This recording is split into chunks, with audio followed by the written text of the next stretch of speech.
Bienvenidos, esto es Homo Optimus, una producción de Total Sapiens para todos ustedes.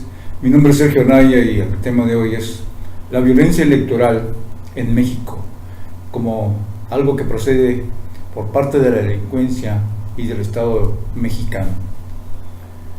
La violencia en los procesos electorales en América Latina se ha ido transformando de tener un origen basado en diferencias político-ideológicas a uno por el control de determinados territorios que pueden servir para actividades que están vinculadas en algunos casos con el crimen organizado, según lo advirtió el jefe de la misión de observadores de la Unión Interamericana de Organismos Electorales, Salvador Romero. El asunto que plantea Salvador Romero no es mínimo, por el contrario, es algo que se ha estado dando, como él lo menciona, en todos los procesos electorales de América Latina, tanto en Centroamérica como en Sudamérica. México, como parte de este entorno latinoamericano, está también sujeto a este tipo de problemas y lo estamos viviendo con más de 100 asesinatos de políticos, tanto algunos que estaban en la competencia electoral de este proceso 2018, como en algunos que habían sido partícipes en anteriores ocasiones. Pero va más allá de eso, no es nada más el ejercicio de la violencia contra esos políticos, sino también la coerción del voto por parte de algunos grupos que han manifestado que no voten por tal o cual candidato o por tal o cual partido político. Esta intención de interferir en la libre elección que deben hacer los mexicanos es lo que queremos denunciar en esta ocasión, porque es algo que le hace daño a la democracia. Desde mi punto de vista, la violencia electoral en México, de origen, tanto la de origen delincuencial como la de origen político, se funden en una sola. Es el Estado mismo, es el sistema operando a través de los grupos delictivos regionales vinculados a los diferentes niveles de gobierno y el propio aparato gubernamental tratando de desviar el voto ciudadano mediante los programas asistenciales.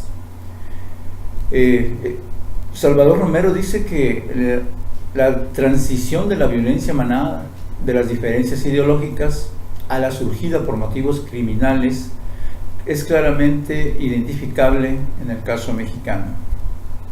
Y obviamente creemos que tiene razón en que hay una transformación importante en este comportamiento que tiene repercusiones en los comicios, pues sí afecta los niveles de participación, y es precisamente los niveles de participación más altos los que requiere la democracia en México. Necesitamos ir a votar, salir y expresar nuestro punto de vista, nuestra opinión de esa manera. El 1 de julio efectuar el voto es la mejor manera de cambiar las cosas en este país. Es una de las mejores maneras de combatir esa violencia, precisamente.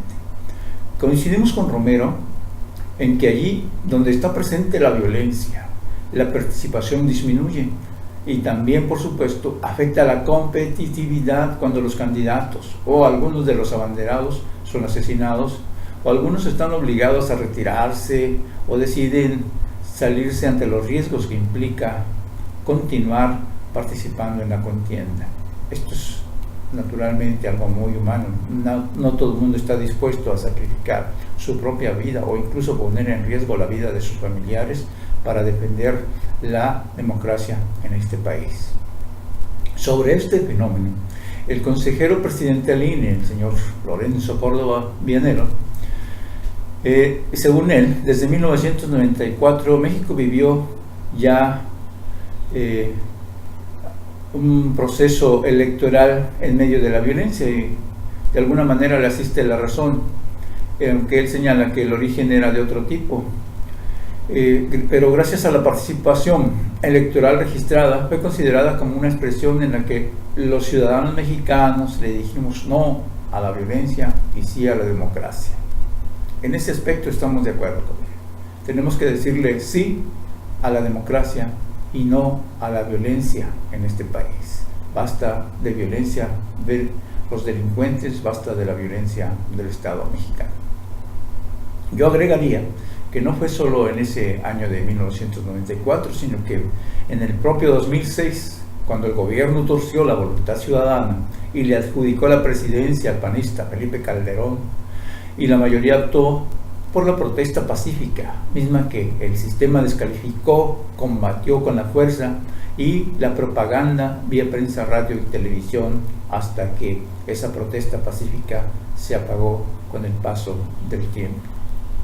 Según Lorenzo Córdoba, se vive una paradoja: la desafección, por no decir el odio hacia los políticos y la política en general, y el desencanto democrático por un lado, y por el otro, la apropiación de los ciudadanos de la elección y de la construcción de la democracia. Obviamente sí hay un desencanto, pero no es por la democracia, creo yo, sino que la gente está harta de los políticos corruptos, está harta del PRI, del PAN, del PRD, del PB, entre otros partidos políticos, no de la democracia. Está harta de la delincuencia, de los asesinatos, de las desapariciones, de las violaciones, de la impunidad que hay en el país. Lo que necesitamos es paz, es tranquilidad, es justicia, es no corrupción, es que no haya más impunidad en México. Así que la opción que tenemos los ciudadanos que no optamos por la violencia es que este 1 de julio tenemos la oportunidad de deshacernos de todo eso que nos han endilgado los políticos corruptos del actual régimen, que han desvirtuado la democracia y subsiste como una verdadera y mortal dictadura disfrazada de democracia. Para el exembajador de Estados Unidos, James Jones, que fue uno de los participantes, él tocó el tema de la violencia subrayando que el reto más grande para México es tener una ley en la que confíen los ciudadanos, los inversionistas y los medios de comunicación. Eso es algo que debería ser, pero no existe. Hay la ley, eso sí, lo que no hay es la voluntad de aplicar esa ley.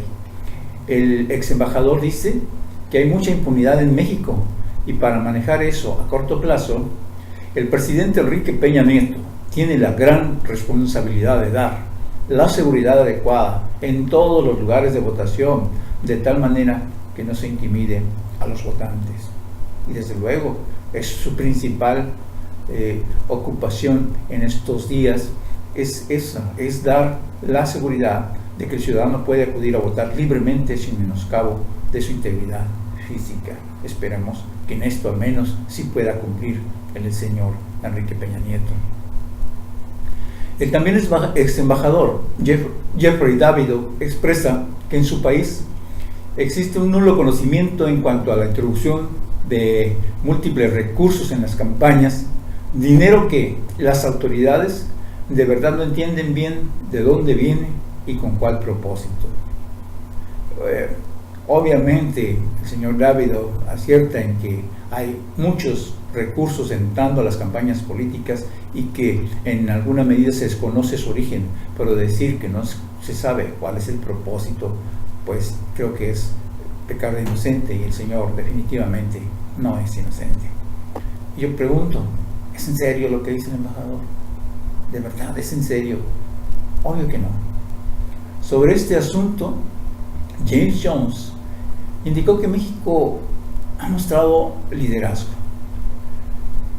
el cual no se ha visto en los Estados Unidos. México ha colocado en sus sistemas de financiamiento público un régimen regulatorio y una capacidad de auditoría para tener evidencias sobre si el dinero se utilizó mal. Sí, coincidimos con el señor Jones también. Eso es cierto totalmente. Ahora, lo bueno sería que dicho régimen regulatorio fuera aplicado realmente. Les recordamos nuestras redes sociales, que estamos en Facebook y en YouTube como Total Sapiens, en Twitter como @sapienstotal, y pueden contactarnos con nuestro email totalsapiens@gmail.com, o pueden visitar nuestro sitio para esta y otras informaciones en www.totalsapiens.com. Yo les agradezco su atención y nos vemos hasta mañana. Muchas gracias.